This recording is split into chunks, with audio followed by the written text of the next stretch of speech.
Bom dia, pessoal! Tá começando mais um episódio da Loletter, o seu resumo jurídico direto, prático e sem juridiquês. Eu sou o Victor. E eu sou a Laísa. Muito bom dia, quarta-feira tá aí. E no episódio de hoje vocês vão ver advogado ameaçando o presidente da OAB, Daniel Silveira prestes a trocar a cela pela sala e até um alerta da Casa Branca para cima do STF. Tem também o STF formando maioria contra o adicional de ICMS, o que pode abrir caminho para empresas e consumidores cobrarem de volta o que pagaram a mais. E ainda tem também o caso triste da mãe que deixou a filha de 3 anos sozinha para ir para um baile funk. Então já sabe, né? Se você estuda direito, trabalha na área ou só quer entender como as decisões jurídicas impactam a vida real, ajeita o fone, prepara o café e cola com a gente que o episódio de hoje tá demais.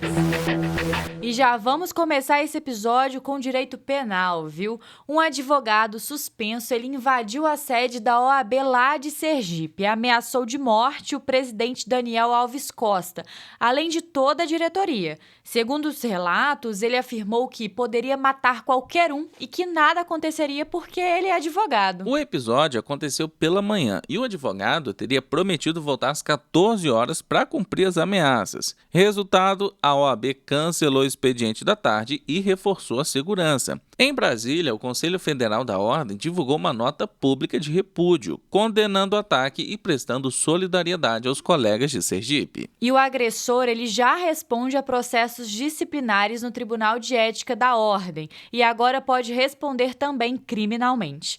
A ameaça é crime previsto no artigo 147 do Código Penal e quando feita contra representantes de uma entidade de classe, o impacto institucional é ainda mais grave. O caso reacende um debate importante sobre segurança nas instituições e os limites do exercício da advocacia. Prerrogativa não é licença para violência e muito menos escudo para impunidade. O respeito à ordem começa pela conduta dos seus próprios membros.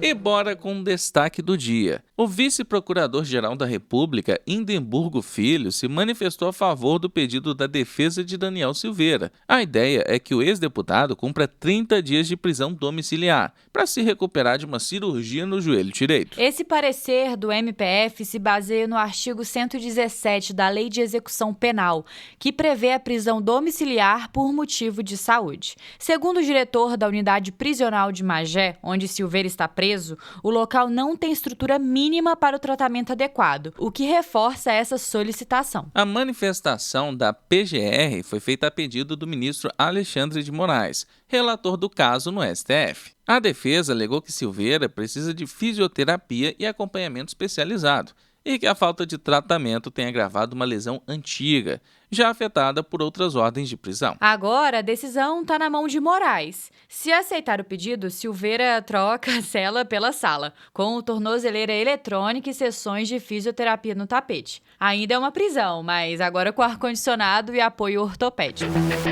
Agora vamos sair do Brasil e ir lá para os Estados Unidos, viu? O clima diplomático entre Brasil e Estados Unidos esquentou de novo. A Casa Branca divulgou uma nota oficial criticando a decisão do ministro Alexandre de Moraes, que impôs prisão domiciliar a Jair Bolsonaro, classificando a medida como uma tentativa de silenciar a oposição. A nota, assinada pelo Departamento de Estado, afirma que impedir Bolsonaro de se defender publicamente não é um serviço público e que ações assim colocam a democracia em risco. O recado foi direto, publicado em português e inglês, e com um tom bem menos diplomático do que o habitual. Mas o que chamou a atenção aqui foi o alerta. Os Estados Unidos afirmaram que qualquer apoio institucional a condutas consideradas abusivas pode levar à aplicação de sanções internacionais.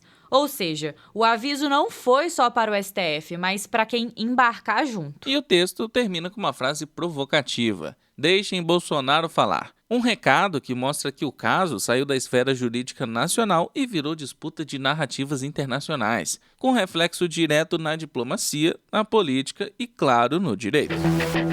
E o Supremo começou a puxar o freio na criatividade fiscal dos estados.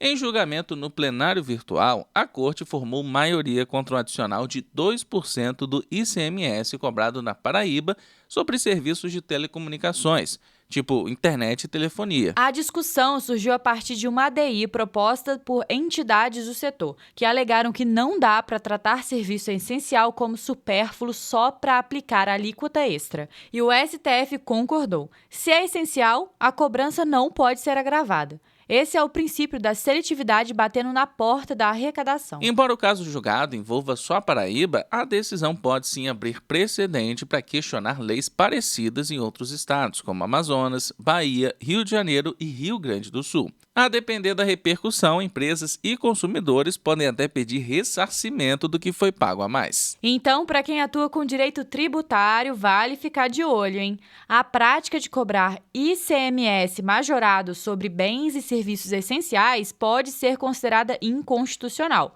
Isso por violar os princípios da legalidade, seletividade e capacidade contributiva, todos previstos na Constituição.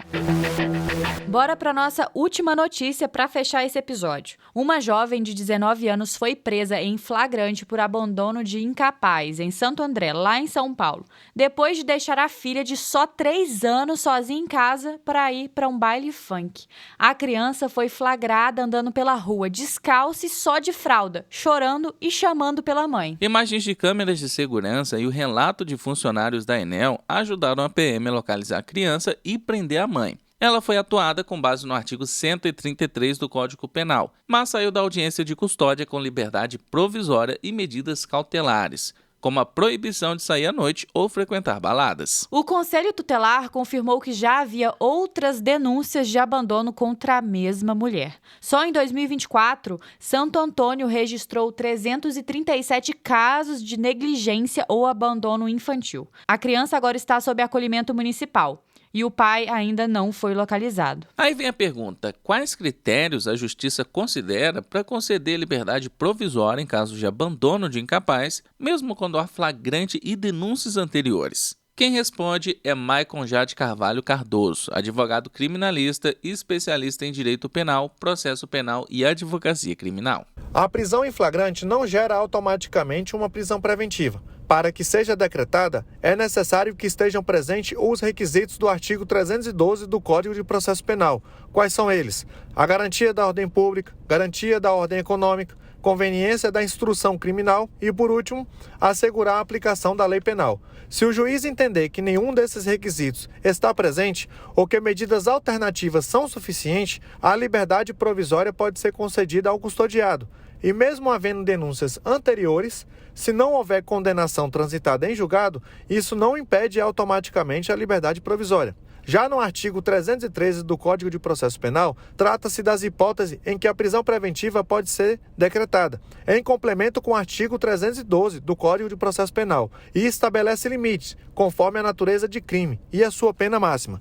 Esses limites são 3. Primeiro, nos crimes dolosos, punidos com pena máxima privativa de liberdade superior a 4 anos.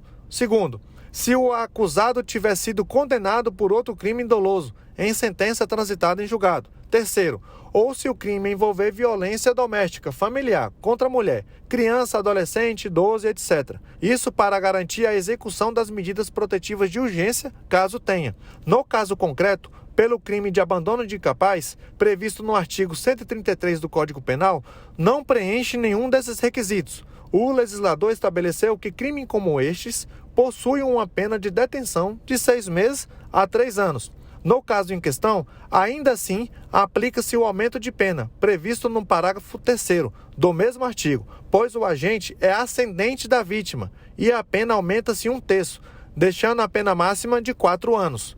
E que mesmo assim, também não atende ao artigo 313 do inciso 1, mencionado anteriormente. Diante da pena inferior a 4 anos, da ausência de condenação anterior transitada em julgado e não se tratando de violência doméstica, a prisão preventiva é legalmente vedada, nos termos do artigo 313 do Código de Processo Penal. Assim, ainda que o fato seja grave ao ponto de vista moral e social, a prisão provisória não pode ser decretada por clamor público, necessitando do estrito amparo legal e requisitos concretos do artigo 312 e 313 do Código de Processo Penal. E a gente vai ficando por aqui, mais um episódio está se encerrando, mas amanhã, quinta-feira, às 6 da manhã, a gente tá junto de novo. E lembrem-se que a sua participação é sempre muito bem-vinda. A gente acompanha toda a interação, tanto lá pelo Instagram, quanto aqui pela plataforma do Spotify, onde você pode deixar os seus comentários. E como de costume, eu vou aproveitar para agradecer a todo mundo que comentou na edição anterior. Muito obrigado, Eduardo Borges, Cauane Barreira, Bela, Lara V. Mendes, Emanuela Mendes, Flávio Godinho, Lara Cardoso, Victor Costa, Oberdan, Gustavo, Júlia Mileve, Pati, Bruna, Delci Catarine e Felipe Calou. E já sabe, segue a gente no seu tocador de podcast favorito, ativa o sininho e fica por dentro, porque todo dia tem episódio novo, com direito explicado do jeito que ele deveria ser, direto, claro e sem enrolação. E lembre-se, o direito pode até ser complexo, mas com contexto, crítica e clareza, ele vira ferramenta de transformação. Até amanhã.